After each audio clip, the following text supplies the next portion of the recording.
மனித அறிவின் பரிணாம வளர்ச்சி என்பது ஒரு கால அளவிற்கு பிறகு இந்த மனித சமுதாயத்தின் நிம்மதியை அமைதியை கெடுக்கவும் பறிக்கவுமே தீவிரப்பட்டிருக்கிறது. ஆரம்பத்தில் மனித அறிவின் படிப்படியான வளர்ச்சியால் மொழி கண்டறிந்தது சரி, நிலத்தை பண்படுத்தி நீரை பயன்படுத்தி உணவுக்கான சகலமும் கண்டறிந்தது சரி, மின்சாரம் என்றும் நோய்களுக்கான மருந்துகள் என்றும் எழுத்துக்கள் என்றும் கல்வி என்றும் மனிதர்கள் கூடி வாழ்வதன் தேவை அறிந்து அதற்கான ஒரு வழிமுறைகளை ஒரு வாழ்வியலுக்குள் கொண்டு வந்து சேர்த்ததும் சரி. ஆனால் அதற்கு பிறகான இந்த மனித அறிவின் வேட்கையும் விருப்பமும் வரித்து கொண்ட வாழ்வின் நெறிமுறைகளும் கண்டுபிடிப்புகளும் இந்த வாழ்க்கையின் யதார்த்தங்களும் என இவையெல்லாம் மனித அறிவின் அறியாமைகளாக, அவற்றின் அத்துமீறிய ஆர்ப்பாட்டங்களாக தலைவிரி தாடுகின்றன.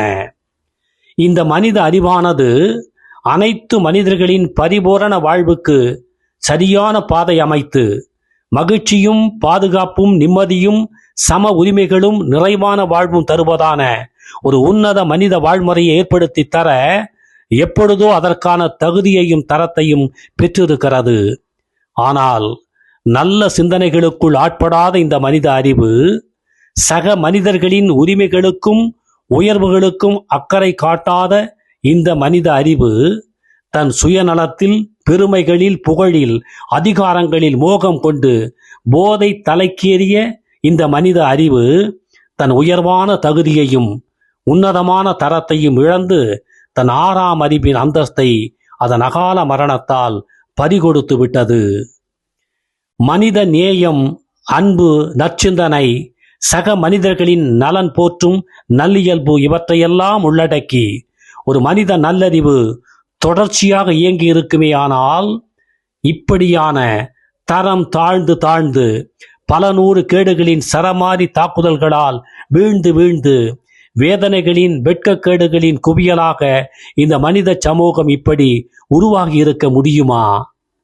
மனித அறிவின் பரிணாம வளர்ச்சி பாதை மாறாமல் ஒட்டுமொத்த மனிதர்களையும் ஒன்றிணைத்து சம வாழ்வை, அவர்களின் சம உரிமைகளை நிலைநாட்ட விடாமல் முயற்சித்திருக்குமே. ஆனால் இப்படியான விஷமூட்டும் மதங்களின் கூடாரமாக, ஜாதி வெறி பிடித்த சண்டாள மனிதர்களின் தீராத சச்சரவாக, வியாபார அரசியலின் வேட்டைக்காடாக, மூட நம்பிக்கைகளின் முகாம்களாக, ஊரை ஏமாற்றும் பேச்சுக்களின் பேரரங்கமாக, பணமும் புகழும் தேடும் உள்நோக்க எழுத்துக்களின் உறைவிடமாக ஒரு மனித பெருங்கூட்டம் தலைமுறை தலைமுறையாக வெட்கம் கெட்டு இப்படி வாழ்ந்திருக்க முடியுமா?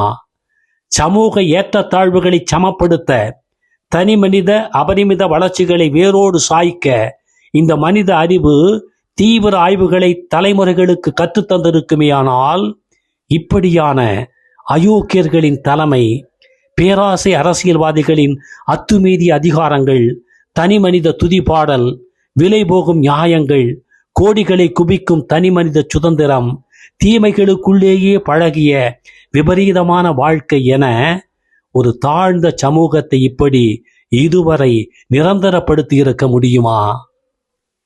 ஒவ்வொரு மனிதனின் வாழ்வும் அவரவர்களை சுற்றி நிற்கும் நிலப்பரப்பில், அவரவர்களை சுற்றி வீசும் காற்றில், அவரவர்களின் காலடி மண்ணில் ஊறி ஓடும் தண்ணீரில், அவரவர்கள் அண்ணாந்து பார்க்கும் வான்பரப்பின் மழை நீரில், அவரவர்களை சுற்றி வாழும் சக மனிதர்களின் அன்பில், நேயத்தில், நெருக்கத்தில், அவர்களின் உழைப்பில் மட்டும்தான் கிடைக்கிறது என்பதை அறியாத இந்த மனித அறிவின் மிகப்பெரிய அறியாமை அந்த அறிவின் ஒட்டுமொத்த பெருமையையும் குழி தோண்டி புதைத்து விட்டது. மனிதர்களை மனிதர்களே கொல்ல போர், மனிதர்கள் மனிதர்களுக்குள்ளேயே சண்டையிட மதம், மனிதர்கள் மனிதர்களையே பகைக்க ஜாதி வெறி, மனிதர்கள் மனிதர்களையே அடிமைப்படுத்த நூதன ஜனநாயகம், மனிதர்கள் மனிதர்களையே சுரண்ட அரசியல், மனிதர்கள் மனிதர்களையே அறியாமையில் தள்ள பேச்சு, எழுத்து, கலை, இலக்கியம். ஐயையோ, இவையெல்லாம் இந்த மனித அறிவின் மாபெரும் சக்தி எப்படியாக சீரழிந்து அழிவு பாதையில் ஏகமாக பந்தயம் நடத்தி கொண்டிருக்கிறது என்பதற்கான யதார்த்தமான சாட்சிகள். அமைதி சூழ, நிம்மதி நிறைய, மகிழ்ச்சி பொங்க ஒரு வாழ்வு மனிதர்களுக்கு கிடைக்க இத்தகைய தரிகட்ட தரம் தாழ்ந்த இந்த மனித அறிவின் வழிகாட்டுதல்களால் எத்தனை கோடி ஆண்டுகள் பயணப்பட்டாலும் அந்த பூரண வாழ்வு இந்த மனித இனத்திற்கு கிடைக்கப் போவதே இல்லை. மனித அறிவு இந்த உலகிற்கு தந்த ஆக்கங்களை விட அந்த அறிவின் அறியாமை இந்த உலகுக்கு தந்த அழிவுகள் ஏராளம் எத்தனையோ. இல்லை என்றால் மனித இனத்தின் பல்லாயிரம் ஆண்டு தொடர் பயணம் இன்னும் தொடர்ந்து கொண்டே இருக்க, இன்றைய தினத்தில் கூட கோடி கோடி மனிதர்களுக்கு அடிமைத்தனத்தின் சிக்கலான வாழ்க்கை, எந்த ஒரு தனி மனிதனுக்கும் வாழ்வில் ஏதோ ஒரு சுமை, என்னவோ ஒரு பயம், எப்படியோ ஒரு நெருக்கடி, ஏதோ ஒரு ஏமாற்றம்.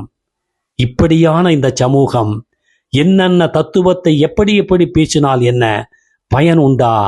எத்தனை எத்தனை கட்சிகளை எதற்காக வளர்த்தால் என்ன நலம் உண்டா? எப்படியான தலைவர்களை எங்கெங்கே உருவாக்கினால் என்ன அர்த்தம் உண்டா?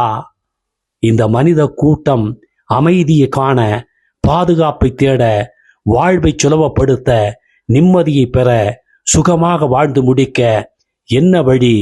எங்கு இருக்கிறது அது?